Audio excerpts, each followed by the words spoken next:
Tonight on News 5 Live, the network of NGOs calls on GOB to slow down on 10th Amendment. Cane farmers say they want to renegotiate their commercial agreement. BTB announces winning numbers for their vaccine raffle. And the COVID chronicles staff cuts and cut hours. Restaurant owners try to stay in business. Details of these stories and more coming up on News 5 Live.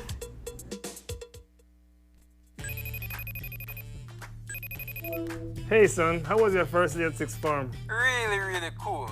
It was great to see my friends and I really love my teachers. I'm so happy to hear that. I'm sorry I wasn't there for your first day, but I'll be back from Corozal next week. It's okay, Dad. I can't wait to see you. And please remember, I still have some books I need to purchase. Ah, yes. Let me e-cash you that right now.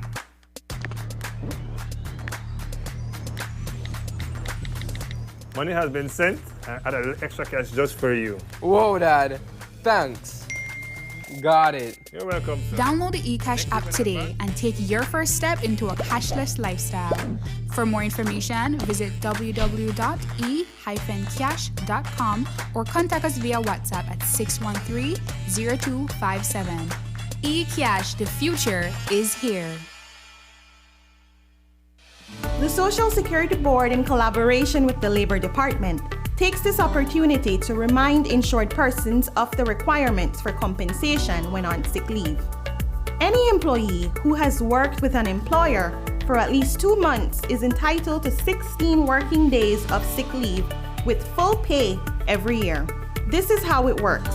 Upon approval of a sickness or injury benefit claim by SSD, 80% of the employee's weekly insurable earnings is paid as a Social Security benefit, and the difference in the employee's salary is paid by the employer. This is to ensure that the employee does not suffer any loss of wages when ill. After 16 days, compensation for sick leave is paid as a Social Security benefit only.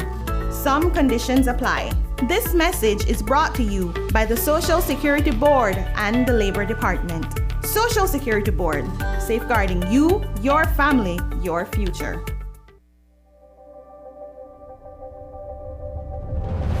Bringing people together has always been SMART's mission and passion. That is why we are proud to have built a locally independent quality network from the ground up that spans the country with over 100 sites. We continue to add more affordable mobile data packages, broadband speeds, and voice services to meet your personal and business needs. SMART has set the standard of true competition with the most competitive prices on all services offered. We invite and welcome you to join the SMART family, where the value for your dollar matters. SMART will continue bringing new technologies, more affordable prices, network expansions, and people together. SMART, bringing people together.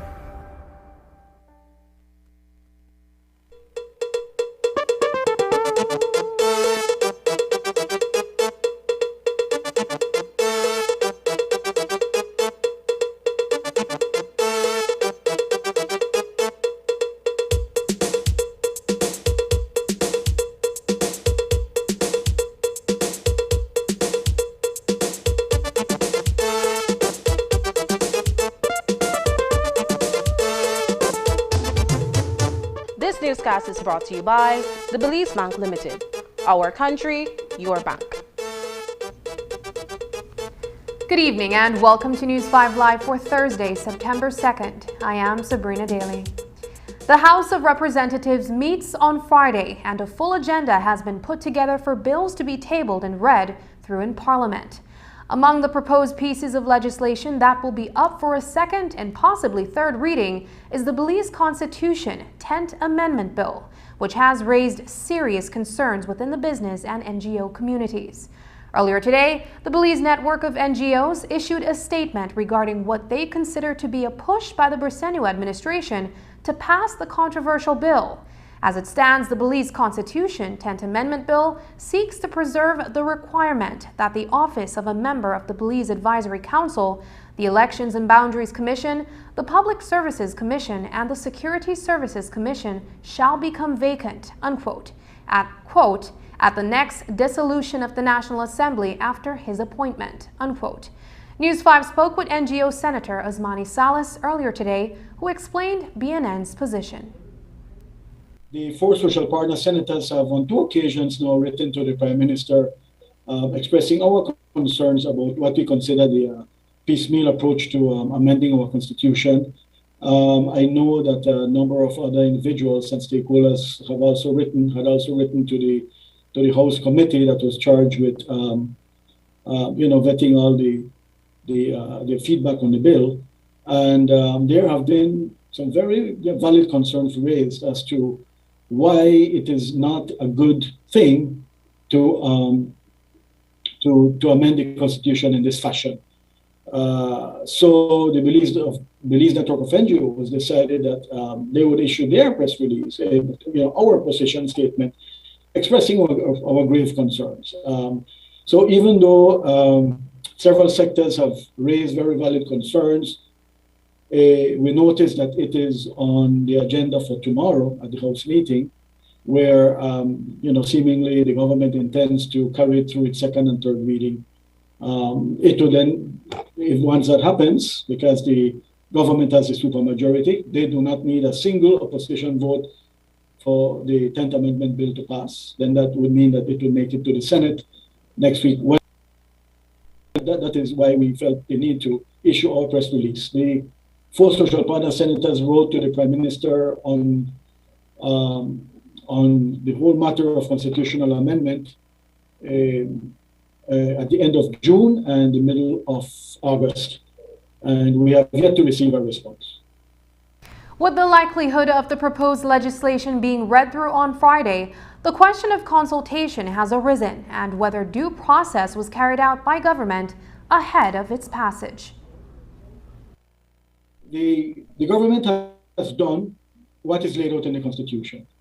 And the Constitution, for any constitutional amendment, the Constitution says that there has to be this 9-day waiting period after the amendment bill has been read the first time. 90-day gestation period or a waiting period to give the public the opportunity to express their concerns. So they have done that. They have ticked the checklist, and that has been done. There's also the 11th amendment on the table that is still within this 90-day waiting period. So it will be interesting after that period ends what the government will do with that. So they've checked. They've checked the boxes. Now, if it's adequate, now that's a whole other matter, because amending our constitution in a piecemeal fashion, which to a great extent, for all intents and purposes, it's tinkering with the constitution, is not healthy for our democracy. It is not the way the framers of our constitution intended it to happen. A social worker employed with the Human Development Department branch office in San Ignacio is dead after the vehicle she was traveling in careened off the George Price Highway and into the Mopan River on Wednesday evening. It happened between miles 72 and 73. Police say Brenda Guerra was sitting in the front passenger seat of a Ford Escape driven by her common-law husband Edwin Panty when he lost control of the vehicle and plunged into the water.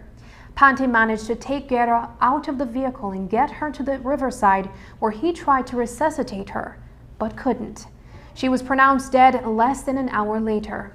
Police have since taken blood samples from Panty to determine if alcohol intoxication was a factor in this tragedy. Today, CEO in the Ministry of Human Development, Tanya Santos Neal, shared that Guerra's death has left her colleagues shocked and that the ministry has provided counseling for them.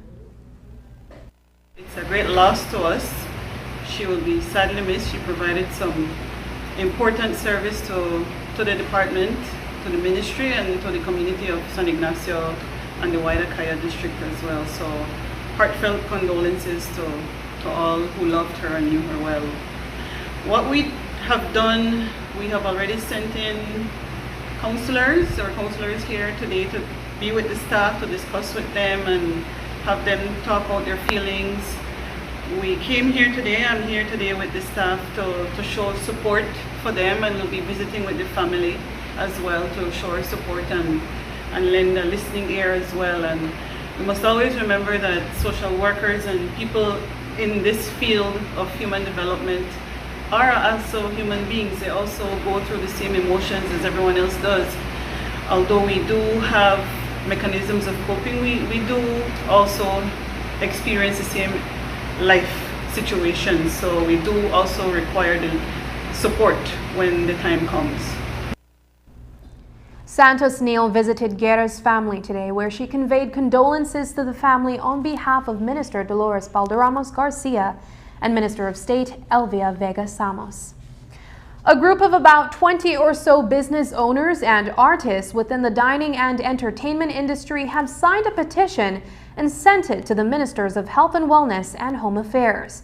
They are asking for special exemptions from the restrictions placed on restaurant license holders in the Belize district, limiting customer capacity and enclosed dining areas. The request comes on the heels of exemptions made recently for restaurants in Kikaker and San Pedro, as well as casinos and certain private events. In particular, the petitioners want an extension of curfew time, given that patrons, employees, and employers are vaccinated. Proprietor of Thirsty Thursday, Chris Rosado, says that they want to include in the exemptions because they too are struggling to survive the impacts of the COVID-19 pandemic. Given the magnitude of the tourism industry, it was probably easy for everybody to forget us, but we are still here on a daily basis dealing with all the local people, and we have been affected from 2020 up until now, and there has been no ease for us. I'm sure a couple of my other colleagues would agree when I say that it's been nothing but difficulties since the beginning of this pandemic. We intend to deliver this petition. We came up with the idea because it's about time that our voices are heard.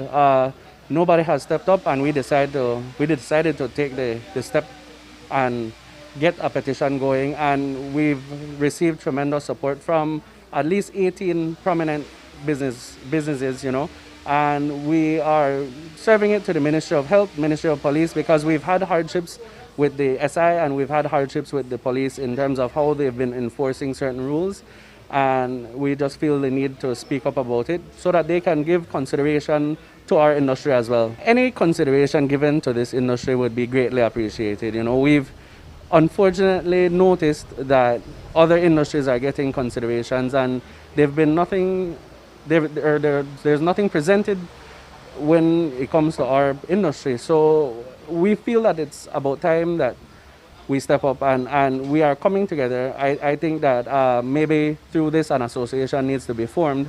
That's actually been one of the main topics after having visited all these people. And it's about time we came together collectively and have a voice.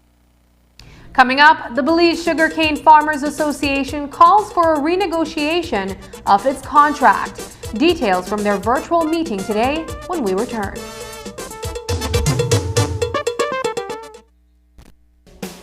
At Belize Diagnostic Center, we offer FDA-approved PCR testing for COVID-19. Get your results as quickly as 1 hour.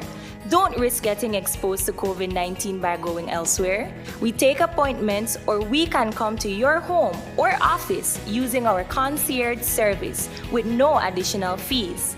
We have 10 locations countrywide. Call or WhatsApp us at 613-TEST. That is 613-8378 to schedule your test today.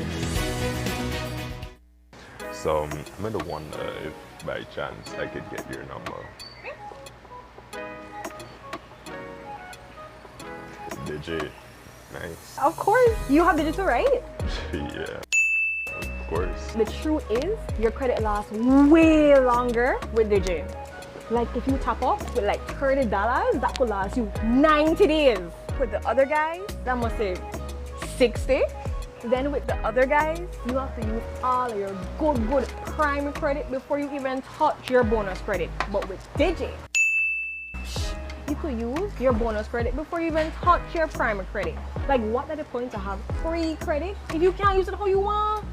So, what are your number? Just give me one moment. The truth is, only Digi offers nationwide LTE coverage, fastest mobile data speeds, and the best call quality.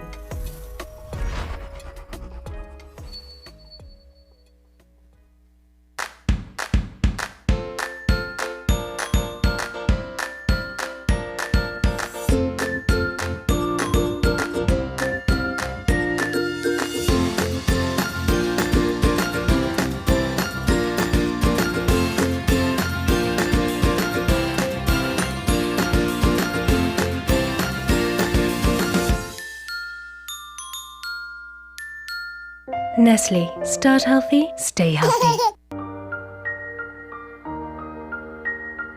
Last month, my father passed away due to COVID-19. My father was not vaccinated. He was not. To be truthful, the things he would have said would be the things that we're hearing around town. But there were also some of the other things, some of the other myths that really I was trying to tell him, no, Daddy, you need to get your vaccine. But I couldn't convince him in time.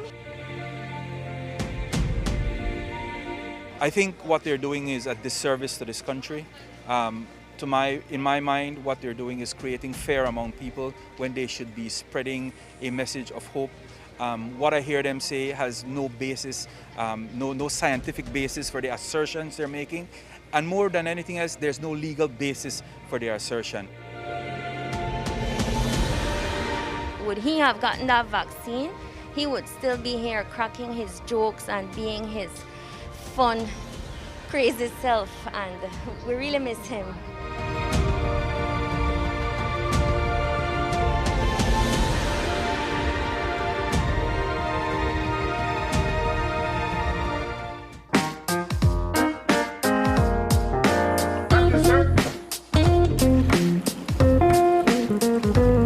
The TV you love is always with you, from live TV, sports, and on-demand titles. Choose your plan today. Plans start as low as $15 per month. My TV, entertainment, anytime, anywhere.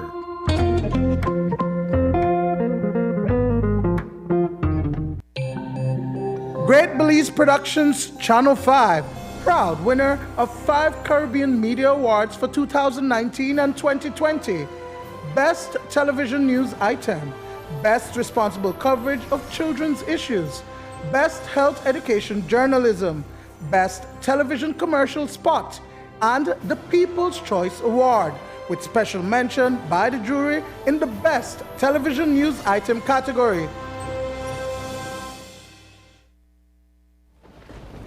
The hurricane season is here. Are you prepared? Get the essentials you need to stay safe this hurricane season, such as plywood, tarp and rope, first aid kit, rubber boots, raincoats and rain ponchos, generator, portable radio and batteries, flashlight and kerosene lanterns.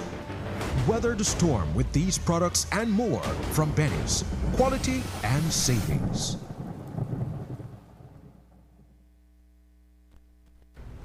The Belize Sugarcane Farmers Association had its say today during a virtual press conference. Representatives of the members spoke about their desire to renegotiate a commercial agreement with ASR-BSI. Signed in 2015, it says that a new agreement can be negotiated after 7 years, or the existing agreement can be rolled over. BSCFA is the largest of 4 associations representing some 3,300 small sugarcane farmers who cumulatively produce up to 55% of the sugarcane milled by ASR-BSI. The association says its farmers has operated under the current agreement for the past 7 years.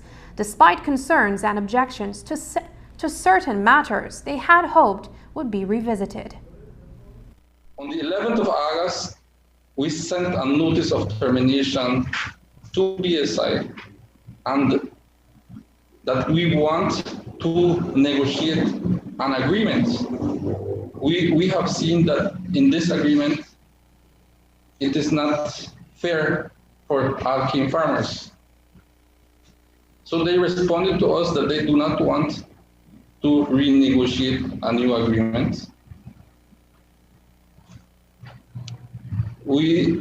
After they responded that they do not want to renegotiate that agreement, they sent us a proposed addendum to the present agreement, which if they do not want to negotiate a new agreement, why do they are sending us a new addendum? We have finalized, we have sent as well to them our proposals, which include the sale and purchase of sugar, payment for bagasse, the term of the agreement, and factory efficiency. In turn, they have also sent a letter, an open letter to our members, farmers, trying to intimidate them in regards to the delivery of their canes, in regards to the agreement. The ASR-BSI has indicated that due to low prices, they do not feel this is the right time for renegotiation. The commercial agreement expires in January of 2022. With the annual cane season slated to start in December, barring unexpected delays, the association is hopeful that the agreement can be reached. Those hopes may be just pipe dreams if ASR-BSI decides not to come to the table.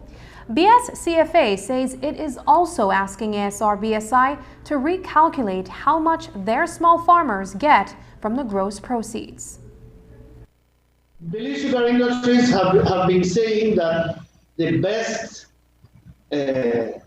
share or split has been in place for decades, and that is rightly so. 65% for the farmers and 35% for the mill. But there is a line item like in the insurance policies that are in small letters, and those are the important factors that affect the insurance policy. We have our famous Appendix 1 that defines how this 65-35 is going to be done. What does this mean? That if you have a cake, right? 65% should be for the farmers and 35% should be for the mill if it was a straightforward split, but it isn't. There are costs, overhead expenses, marketing costs that has to be deducted to come to a term that is on the Appendix 1 definition as the net strip value. Now, what does this mean? That the 65-35 has been remained for decades there, but that little slice of that cake described in the Appendix 1 as the net as the marketing costs over the year has been increasing. What does this mean? That the portion to be split 65-35 has been getting smaller over the years. Viewers may recall the impasse between BSCFA and BSI back in 2013-2014 over bagasse. That impasse caused the sugarcane crop season to get off to a late start. And according to ASR-BSI, it cost the industry $20 million in revenue losses. With crop season set to start in a few months, BSCFA is resurrecting the bagasse issue, seeking a satisfactory resolution. To have a clear understanding what happened with the issue with the bagasse, I will take you back 7 years ago. That caused an impasse on the bagasse issue, and at that time BSI's formulas that he has on the bagasse is tied to the sale of sugar, which on our side the bagasse should be tied to the sale of electricity. So at that time, that caused the impasse, and we asked the government to intervene to bring a technical person to identify or to determine justify a formula for the payment of bagash. Now that the opportunity arose again today on the agreement, we want to revisit so that we could have clarity once and for all on that formula of the bagash to justify a good payment for our compound. So, what is the association's alternative if an agreement is not reached before the reopening of the crop season? We asked if they intend to hold the industry hostage as a majority sugarcane producer. You're talking the same way like BSI in a sense. I understand your concern, right? Okay. And this is not the way we're thinking. We're not thinking of holding hostage anyone. Okay. We're thinking of trying to form the best foundation for the delivery of our cane to the mill. But what we are concerned, right? I think BSI is, we understand, right? Okay, has been using its employees, right, to try to get our members, right, to begin to panic and to want to either sign individual contract or to join other associations. And I think this was revealed yesterday officially by the Sugar Industry Control Board that there have been deliberate efforts by BSI, right, to provide false information. This is false information to our members, right? That they don't have a contract, that if you want to deliver cane, boy, leave BCFT and go to another association. We just want to say publicly, right, that we advise our members record these statements that are being made by these officers when they visit you, because we will use that to set as an allegation of BSI trying to undertaking unethical trading practices in dissuading our members to remain as members of our association. Those are unfair and immoral practices that fair trade does not tolerate. And if we have to take certain actions, send allegations to fair trade of this is really disruptive activity. In response to this allegation, ASR BSI says it has written an open letter to all cane farmers, not just members of any association. The company says it has shared information that will, quote, inform farmers to make decisions on the way forward regarding sustainability and viability as an industry, unquote. In news from this week's cabinet meeting, the Minister of Health reported that 16% of the population has now been fully vaccinated.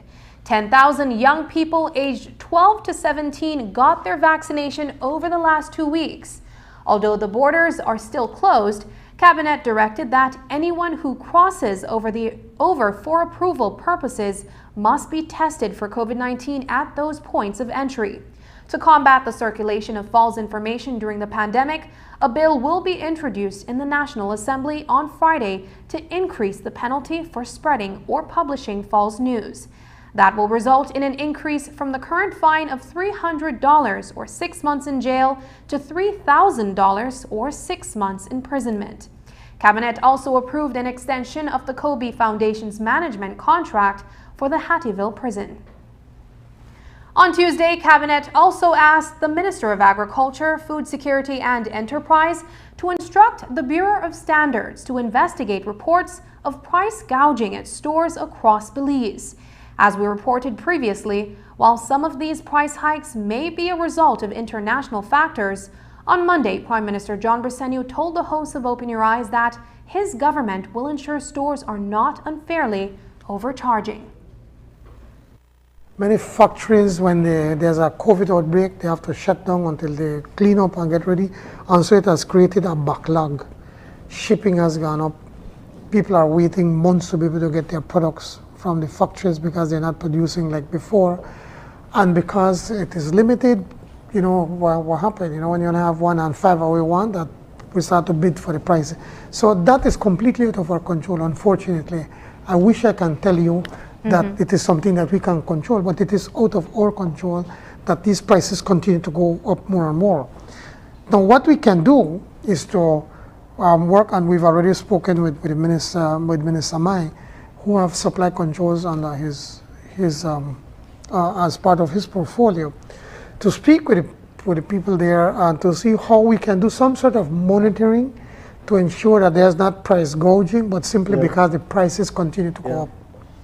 But unfortunately, there's not much we can do when the prices go up in China or the United States or anywhere it goes up because we are importing it into Belize. After the break, too much trash in the world's oceans. Belize and other states step up to address the problem. But first, here's a look at the latest COVID-19 figures.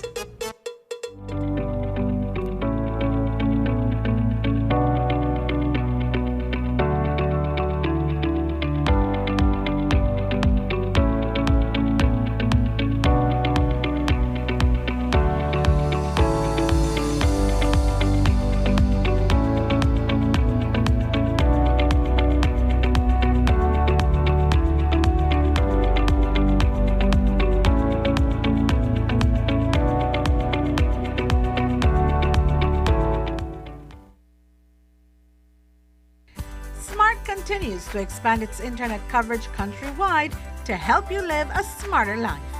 Our villagers are very happy.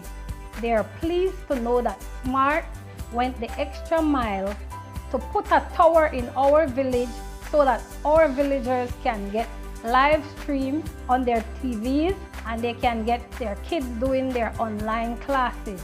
I want to say to Smart, thank you for making it possible for us to get internet in Gardenia Village. We really do appreciate it. Smart continues to take the internet and mobile services to communities across Belize. Now save even more when you bundle your Smart broadband with Smart mobile services. Smart, bringing people together. As one of the largest cable and internet providers in Belize, CBC strives to provide our customers with the highest standards of quality, value, and service in all aspects of cable TV and internet. Monitoring our systems closely, our technicians combine creative planning and state-of-the-art technology with years of experience and training to develop and provide the most reliable and advanced cable and internet service to exceed your expectations. For CBC and our team of talented engineers, technicians, and customer service representatives, delivering less than the very best is never an option.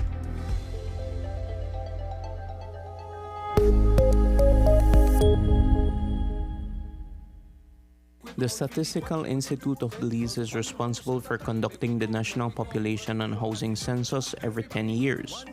While the next one is scheduled for 2022, the Statistical Institute of Belize is already recruiting to fill positions for interviewers, field supervisors, drivers, editor coders, administrative assistants, and IT technicians. These temporary positions for the 2022 census offer competitive wages that are paid weekly. Join the 2022 census team. Applying online is easy. Visit our website at sib.org.bz/census recruitment and click apply. The Statistical Institute of Belize, providing Belize with quality, objective, and timely information. What does live and let live mean to you? Live and let live means everyone having the freedom to be themselves. Live and let live means that I can be a mother and have a career. It means treating people the way you would want to be treated.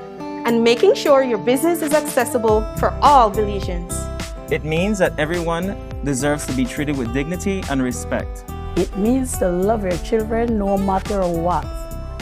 It means to support people who face discrimination. It means that men and women should be treated equally at work. It means that everyone is able to contribute to building Belize. It means saying no to all forms of discrimination. It means love your neighbor as you love yourself. Live and let live. Respect for all Belizeans.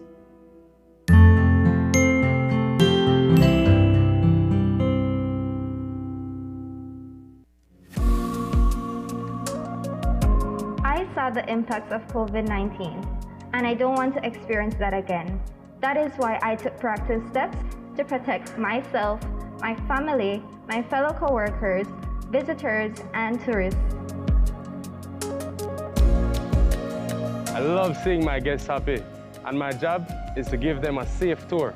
By getting vaccinated, I achieve both these things. By being vaccinated, I am doing my part to help. Together, we can build our tourism industry by getting vaccinated. We encourage all tourism workers to get vaccinated so that tourists can continue to choose Belize as their destination of choice. The recovery of our tourism industry depends on you. Get vaxxed. The government of Belize, in collaboration with the United Kingdom, has formulated a marine action plan named Belize: Blue, Clean, Resilient, and Strong. A recent assessment found that there is a relatively high occurrence of microplastics in our marine environment, and shockingly, that 98% of litter found on beaches was plastic. Belize is currently represented at a two-day session in Geneva, Switzerland, where marine litter and plastic pollution are at the core of the discussions. It is a serious international issue, and there is a need for multilateral intervention, including holding larger countries accountable for the 6.4 million tons of trash that enters global oceans yearly. The Belize delegation is headed by Chief Executive Officer in the Ministry of Sustainable Development, Climate Change and Disaster Risk Management, Dr. Kenrick Williams. Something that discusses, common responsibilities, that looks at something that's legally binding and ensures that particularly developed countries provided the type of investments that developing countries like Belize needs to support the addressing of this global issue. We're looking at national level positions from SIDS, from various group of countries, developed countries, for instance, EU and others, who are some of the producers of these plastics. When you look at the situation for Belize, for example, in recent assessments, we found that there are some detection of microplastics in our marine species. Now, why is that important? That is important because of when you look at our national accounting or fisheries export or tourism industry and other things that are dependent on the marine sector. And so it is important that while we're a small voice in this negotiation, that we protect, we backstop, and we safeguard the interests of Belize at these type of international forums. While much of the discussion is about holding larger countries accountable, Belize has been a trendsetter, having effected a ban on single-use plastics and styrofoam. The environmental protection regulations legislated in 2020 is a step in the right direction to reduce the country's reliance on plastic and transition into biodegradable products. While we are impacted by transboundary implications for waste and plastic pollution, while we have impacts from the international maritime sectors, Belize is not really standing idly by. We have implemented recent legislation that addresses plastic pollution. You know that in 2020, we enacted the plastic pollutions regulations. We've also been developing the regulatory standards along with the Bureau of Standards that will guide and underline and outline the standards for these type of biodegradable products, what constitute a biodegradable product. So we've been in the background for Belize developing the standards, developing the broader framework for importation, manufacturing, and all of the framework in terms of plastic and plastic pollution. It is not an easy task because, of course, of the external influence, because of the changes and the intertwined nature of plastics. There are several industries that are dependent and that use certain types of plastics. So it's an extended process that we've been learning in terms of how do we apply it on the ground, working with customs, again, the Bureau of Standards and other agencies to implement such.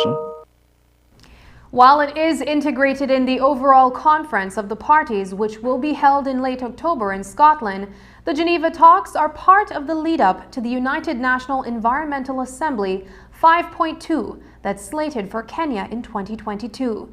CEO Dr. Kenrick Williams says that goal is for developing countries that have been adversely affected to be able to access funding for capacity building and mitigation efforts. We've been positioning that it's important for us to build capacities, that there needs to be the requisite financing, the requisite technology transfer for countries like Belize in order to be able to develop national level framework to address plastic pollution at the national level. But it's also important for Belize to participate at the regional and international level. Belize is a leader in the Caribbean and Central American subregions in terms of environmental protection. And so we want to advance and really advocate for our participation in leading this process. We have to be at the table. We have to be continuously part of the discussion and not be on the sidelines in order to ensure that our interests are preserved. The Belize Port Authority has begun work on a plan of action, or port policy, to oversee port operations across the country. Belize will be divided into 3 distinct zones, otherwise known as complexes. The northern complex encompasses the Belize City Harbor and includes the Port of Belize Limited and Fort Street Tourism Village. There is also a central complex, which is comprised of Commerce Bight, and a southern complex, which is Port of Big Creek and Harvest Key. This morning, consultations were held with various stakeholders in order to gain a better understanding of how this will all be organized, recognizing the 90% of goods and services are imported via these harbors. Over 80 to 90% of the goods and services that comes into Belize comes through ports. And also over 70 to 80% of the passengers that travels into the country also comes through port. Currently, we do have ports within Belize, which is very important to the national economy and the growth of this country.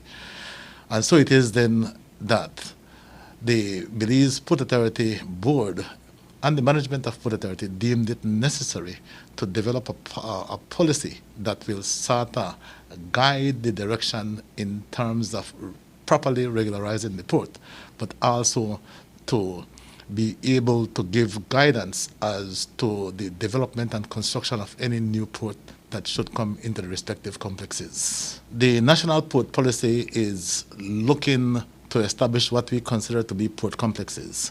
There is a northern port complex which involve all those ports, the cargo port and the cruise port that is within the Belize City Harbor.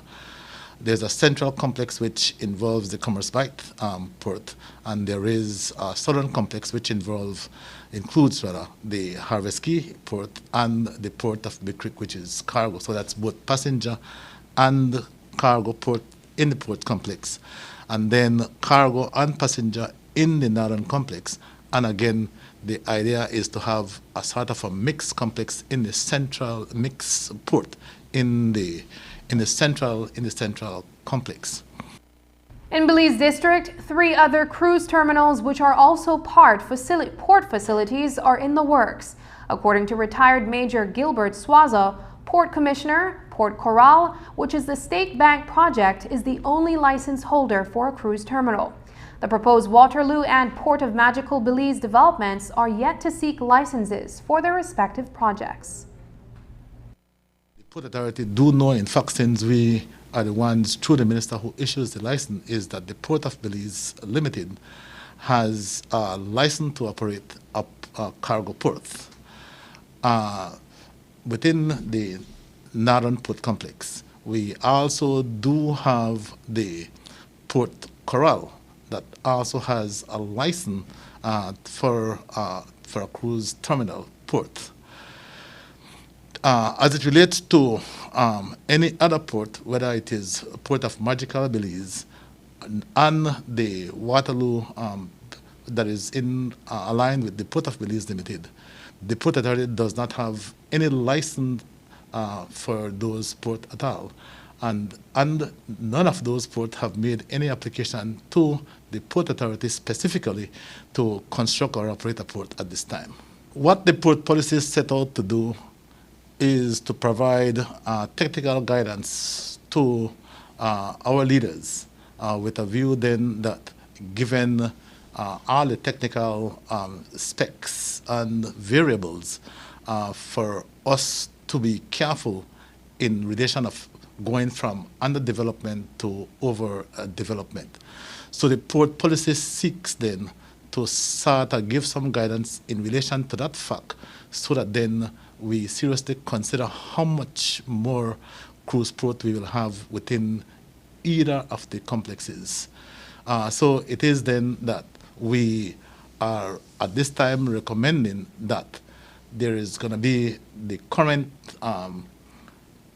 cargo port and at one cruise terminal. That is the recommendation that we are making at this time. And we believe that it ought to be in that light. However, if and when there is any additional guidance, considering the fact that there are likely 2 other projects, then we will have to seriously look at those and then sort of finalize what the way ahead will be. Just ahead, behind the scenes at the Wagner's Youth Facility, a News 5 exclusive report when we come back.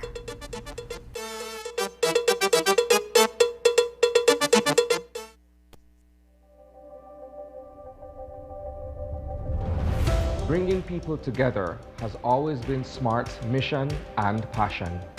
That is why we are proud to have built a locally independent quality network from the ground up that spans the country with over 100 sites.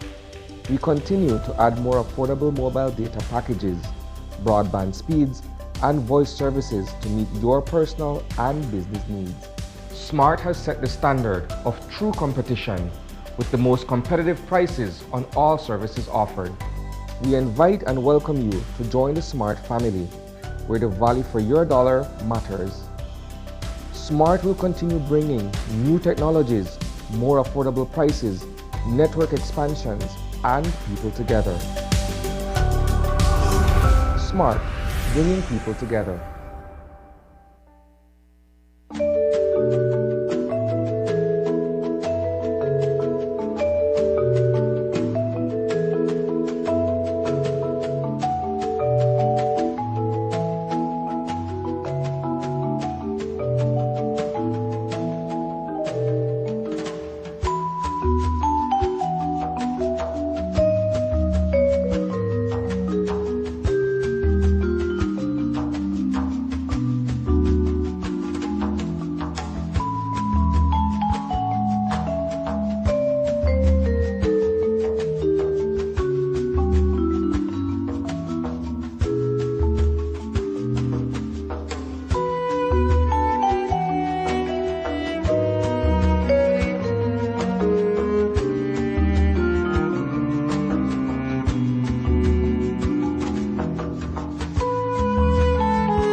At Belize Diagnostic Center, we offer FDA-approved PCR testing for COVID-19. Get your results as quickly as 1 hour. Don't risk getting exposed to COVID-19 by going elsewhere. We take appointments, or we can come to your home or office using our concierge service with no additional fees. We have 10 locations countrywide. Call or WhatsApp us at 613-TEST. That is 613-8378 to schedule your test today. Great Belize Productions Channel 5, proud winner of 5 Caribbean Media Awards for 2019 and 2020.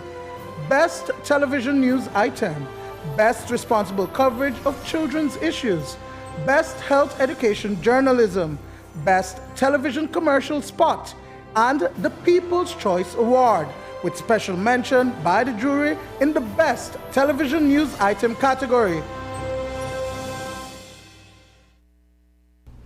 Pull out those vaccination cards because you may have won something from the Belize Tourism Board.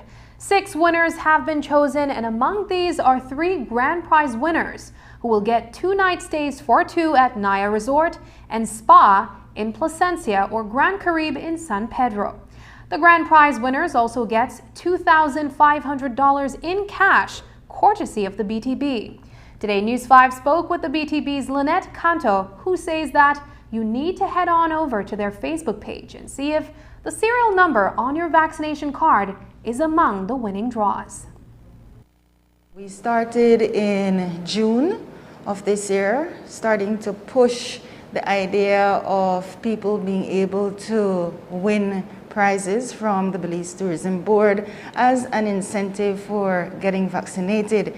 Now we know that the true incentive is for their health, the health of their loved ones, and the nation on a whole. But we wanted to add an additional incentive. And so we reached out to some of our partners and they fully supported us, and that's how the whole idea of this vaccination raffle came about. So we did a series of weekly raffles where every Friday we would choose a serial code. And I want to elaborate that we had to do it this way because every single person who got vaccinated over the age of 18 years old were automatically entered into this raffle. So we had to lean on the Ministry of Health and Wellness to provide us with the serial codes on a weekly basis. So once we got that listing from them, we did an automatic draw. It was very random where the serial codes were chosen and the winners were announced. Now we do not have the names of the persons that go along with the specific serial codes. So what we need for them to do is to check the BTB's Facebook page, verify if the code that was announced matches the number that is on the front of your vaccination card. If it does, you're definitely a winner. And we appeal to you to reach out to us because we have fabulous prizes to win. And we want to make sure each and every person who has won is able to claim their prize. We also added in extras like beachfront dinners, sunset cruise, couples massage, that type of thing. So like I said, they're awesome packages and we just want people to know, check your vaccination card, verify what your serial code is, and then cross-check it with the numbers that you find on the BTB's Facebook page. Once you're a winner, we will make sure that you get your prize as soon as possible. The winning serial codes are 81333, 15507, 91638, 109573, 128218, and 135131. The first ever Belize Culture Symposium, headed by Heritage Education Network Belize, got underway virtually this week. One of the keynote speakers over the 3-day event was Belizean writer, poet, and heritage specialist Rita Mae Hyde Tala. She is with the UN Educational, Scientific, and Cultural Organization headquartered in Paris.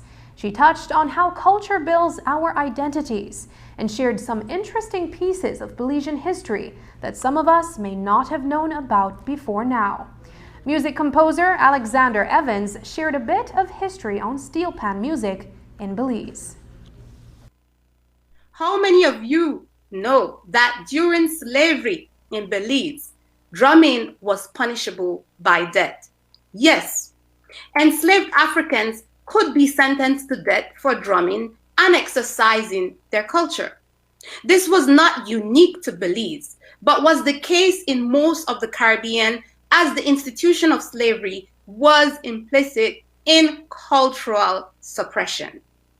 The fact that drumming has survived in Belize and the Caribbean is testimony to how cultural heritage can be used to reinforce our identities. Culture constitutes our well-being, giving us the strength and the resilience needed to face uncertain times such as the present with the COVID pandemic. which has plunged the global economy in recession and has impacted all sectors, including health, education, and culture.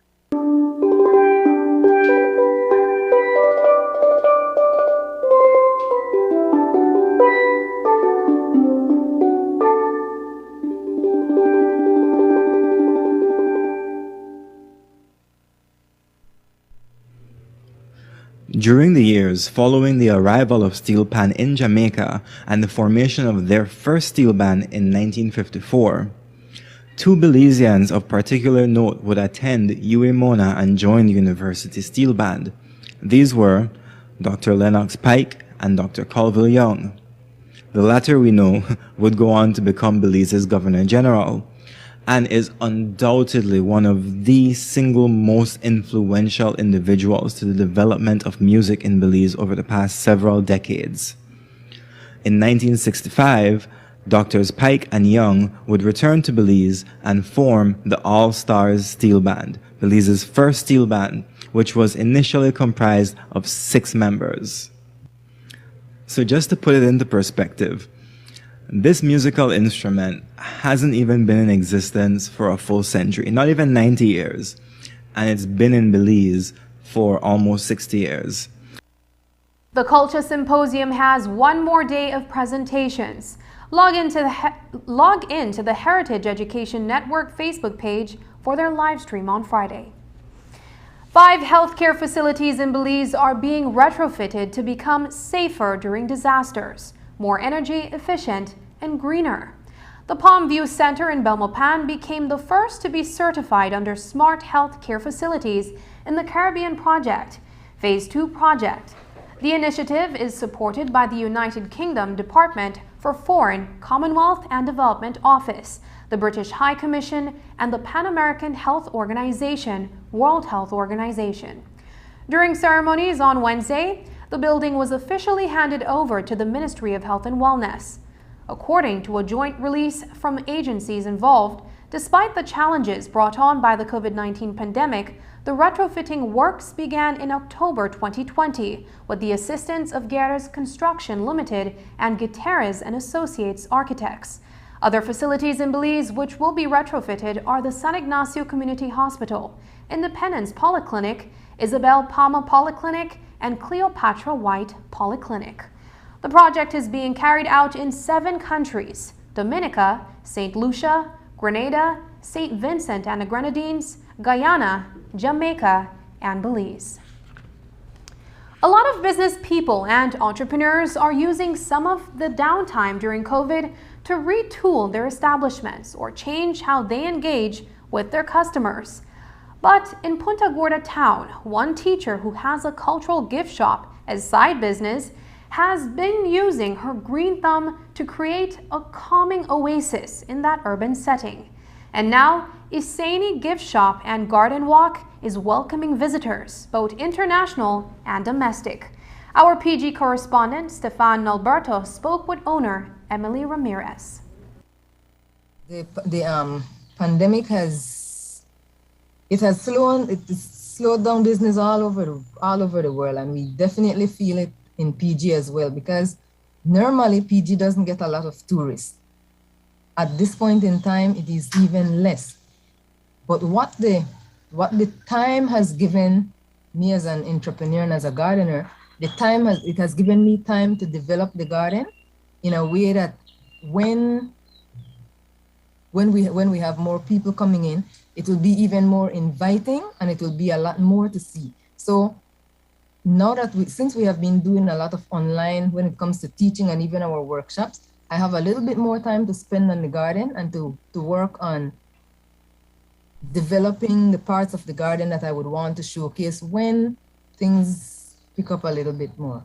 It is good for locals as well as for visitors, because especially in a time like this, it is important for us to take care of our physical health as well as our emotional health. What I find out with the garden walk is that it's quite a place to be.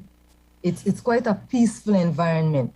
So for locals, for Belizeans, it is a good place to come to, because in addition to being a peaceful, lovely atmosphere, we can all learn from each other, that each person, I believe, every family should be planting something in their backyards. So if I could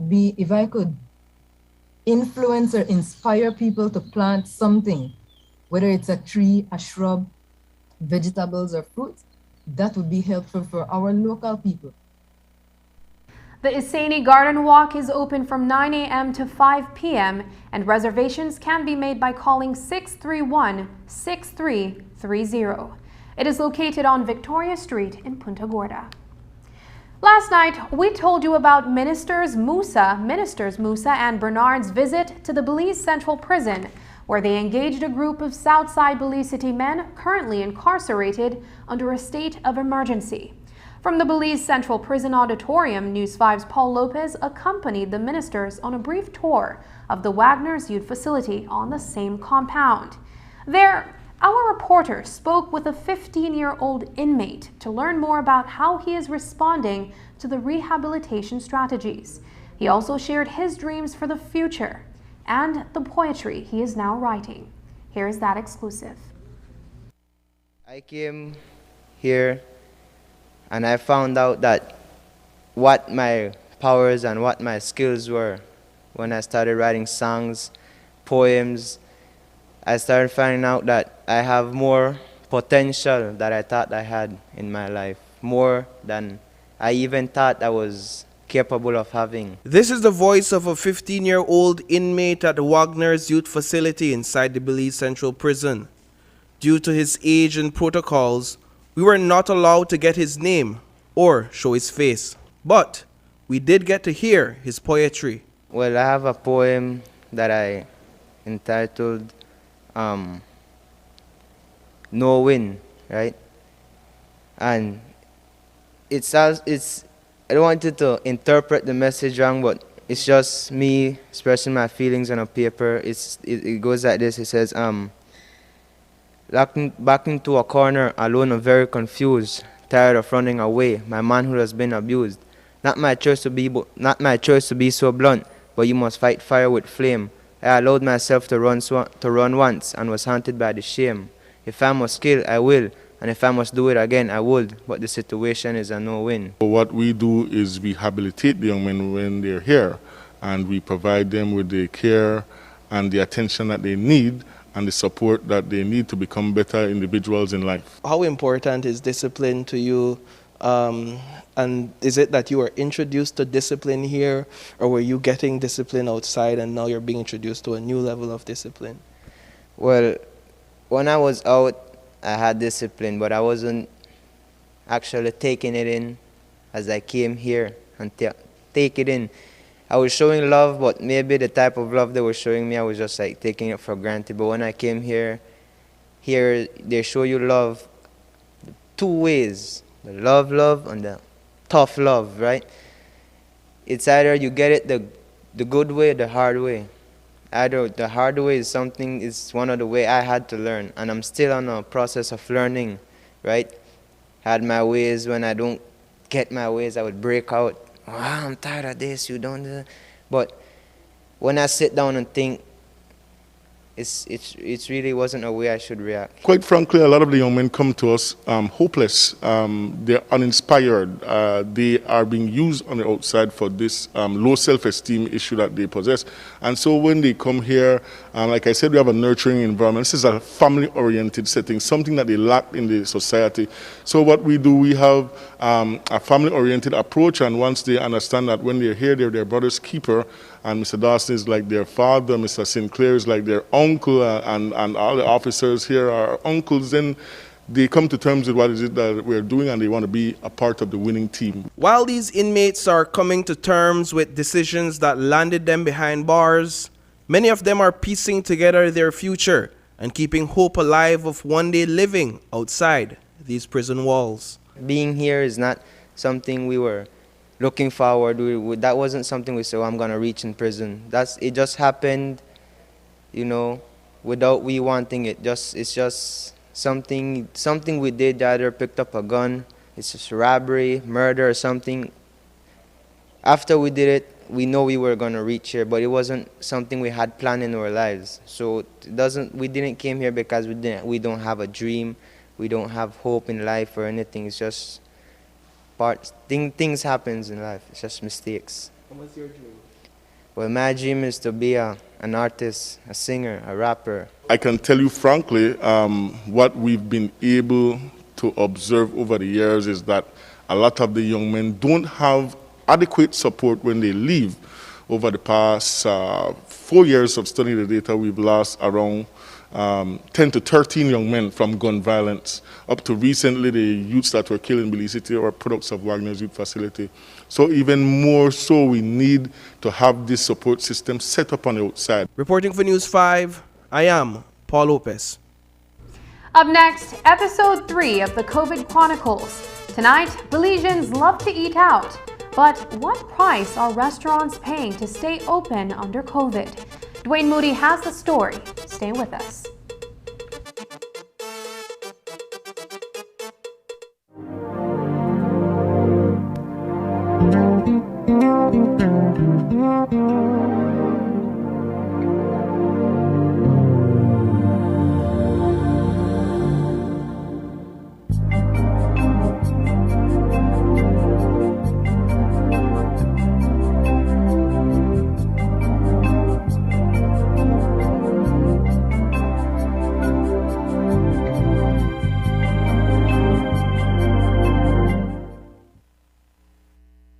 The contamination of water we all depend on is a very urgent issue. As Belize's popularity and industries grow, challenges increase. In this episode, we will examine the issue of water pollution in Belize.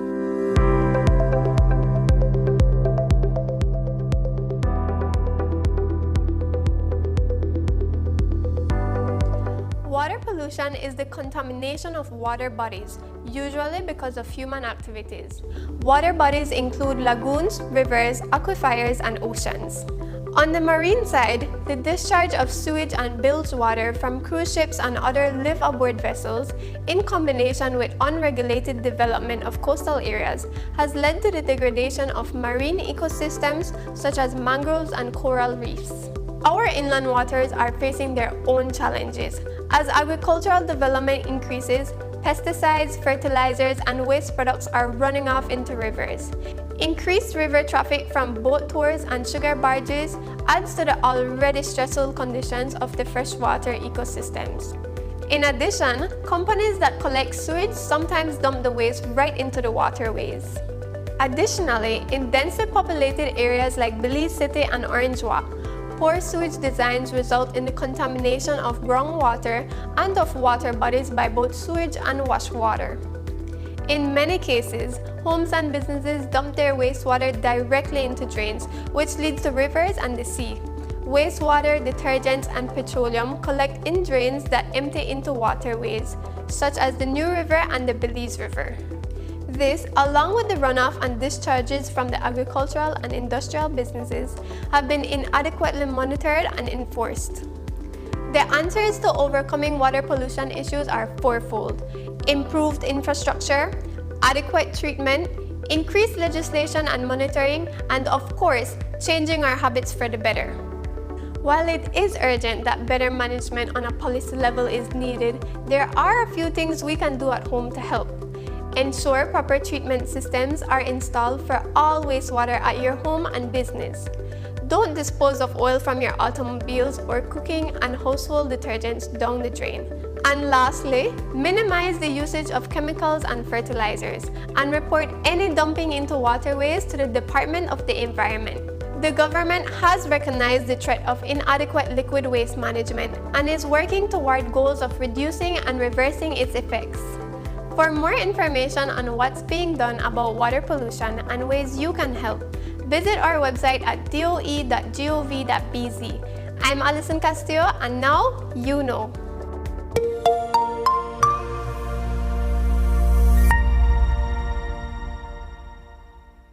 Smart continues to expand its internet coverage countrywide to help you live a smarter life. Our villagers are very happy. They are pleased to know that Smart went the extra mile to put a tower in our village so that our villagers can get live streams on their TVs and they can get their kids doing their online classes. I want to say to SMART, thank you for making it possible for us to get internet in Gardenia Village. We really do appreciate it. SMART continues to take the internet and mobile services to communities across Belize. Now save even more when you bundle your SMART broadband with SMART mobile services. SMART, bringing people together. Earlier in the newscast, you heard the story of a petition signed by stakeholders in the dining and entertainment industry. In our last episode of the COVID Chronicles, we highlight the many entrepreneurs and diverse businesses that were birthed out of the pandemic. Tonight, we look at the flip side of things, as well-established businesses are struggling to survive.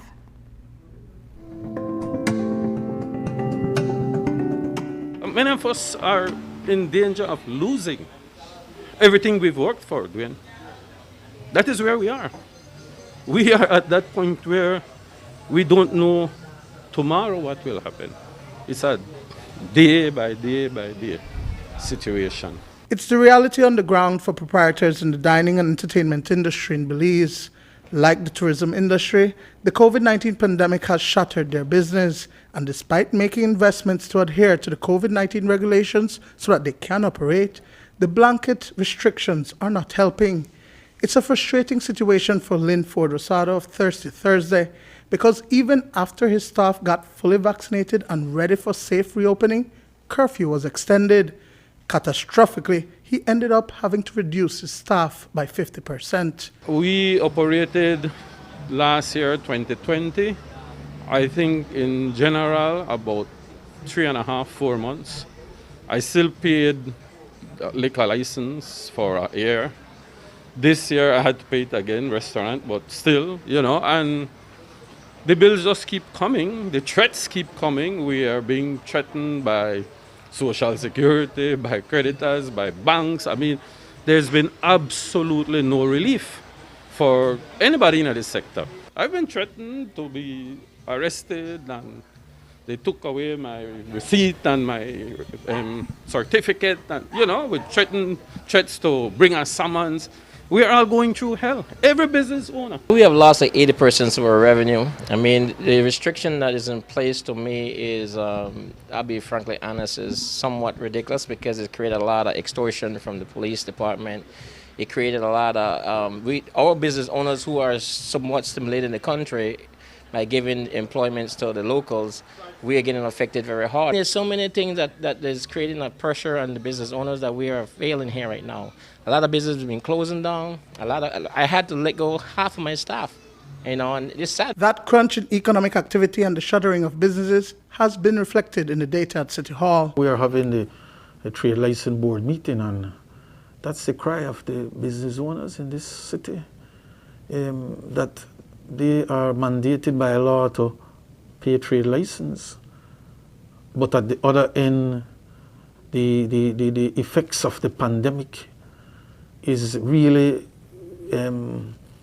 disrupting their ability to even earn or make their business successful. And they have workers, they have employees. They don't want to lose their business. These people have invested significant resources for years into their business, and as a business owner, you just can't sit by and wait for the pandemic to go away. The potentially lucrative entertainment industry, which up until 2020 had seen massive concerts and well-attended dance events, came to a screeching halt, while some artists, including performers and disc jockeys, have now been relegated to 8 to 5 jobs. Others have reached rock bottom. On a daily basis, in terms of artists and DJs reaching out, asking me, Dala, what's next? What we're going to do? What can we do? I mean, the industry is really broken in terms of, I mean, you have DJs and artists selling out their equipment because they don't have a job.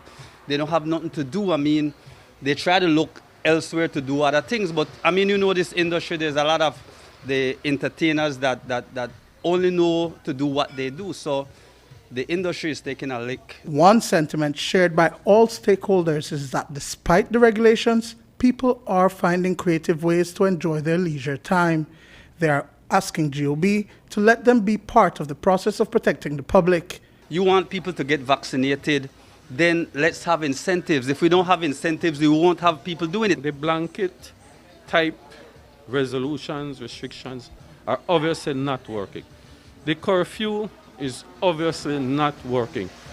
The restrictions on liquor sales or restaurant sales, they are not working. We are having community spreads. We need a dialogue. I believe that every business person in this country, I think any person, thinking person, will realize that the vaccine is the way to go. And it's only a matter of time. It's only a matter of time. But we cannot continue to punish those who have done the right thing. We have to get vaccinated, or else we'll continue to suffer. The businesses will continue to fail. Residents will lose jobs. Right? People can't put food on their table. People can't send their kids to school. The city will fail. Dwayne Moody for News 5. And that's the news. Tonight's broadcast is available in both text and streaming video at channel5belize.com. You can also connect with us on our Facebook page at facebook.com/News5Live. I'm Sabrina Daly. Thanks for joining us. And from all of us here at News 5, please remember to wash your hands, keep your social distance, and stay safe. Good night.